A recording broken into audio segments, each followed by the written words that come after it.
Hey guys, it's Devin again. It is so early in the morning.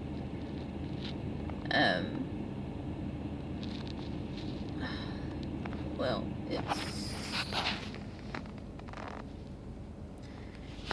can y'all see that? I don't know if you can see it or not, but it's 6:19 in the morning. I had to leave the house at 5:30 to get here. I had to get up at 5. But I just wanted to do like a day in the life of a donor processor, I guess. Because yesterday didn't really go so well. I got sick at work.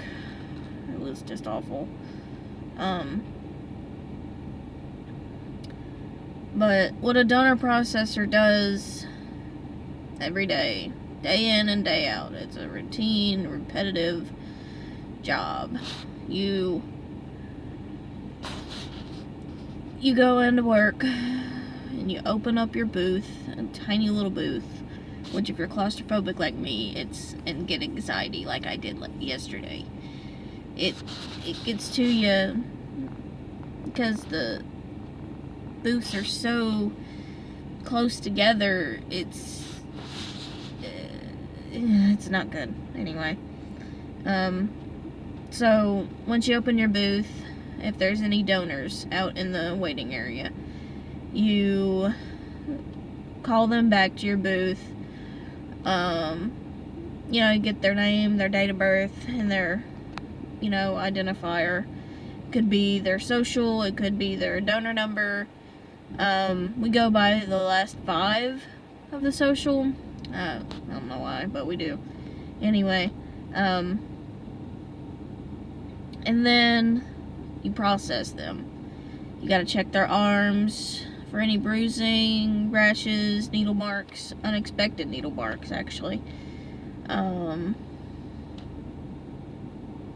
Open wounds, anything really out of the ordinary. And then you take their temperature, which has to be in a certain range, 96.0 to 99.5.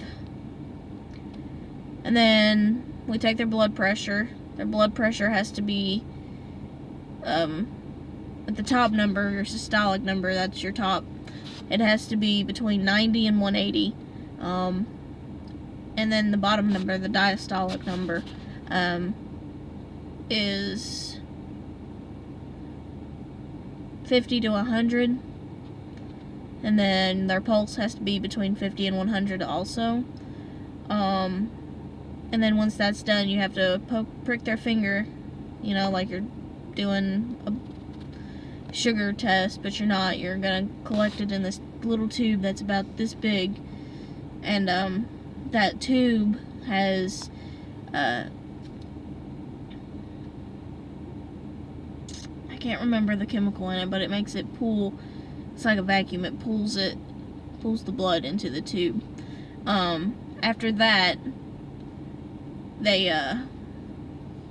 you spin it in a hematostat. I call it a centrifuge, but it's not really. It's a hematostat. And once it spins down, you've got your tube. Then you've got your iron down here, or your red blood cells. And then you've got your plasma up here. Well, we're reading it to measure your iron. And your iron for women has to be 38 to 55, and for men it has to be 39 to 55. And then we read your protein. We inject your plasma into the little microscope, and then we flip it down, and you can see a line. There's a line like this going right across, and your protein has to be, did I say iron? No, I don't know. I meant protein. Your protein has to be 6.0 to 9.0. And if you're out of range on any of that, then you get you have to come back the next day or the next time you want to donate. But yeah, it's pretty easy. It's day in and day out. Takes about 7 minutes to get processed if you have a good processor. Roughly could take up to 10-15 minutes if you answer your questions wrong and a nurse has to come and do it, but otherwise that's it. So if you guys have any questions, comments, concerns, leave a comment down below. And I'll see you all either tomorrow or probably not tomorrow. I don't work tomorrow. So, Monday? Probably Monday. Alright guys, we'll see you then.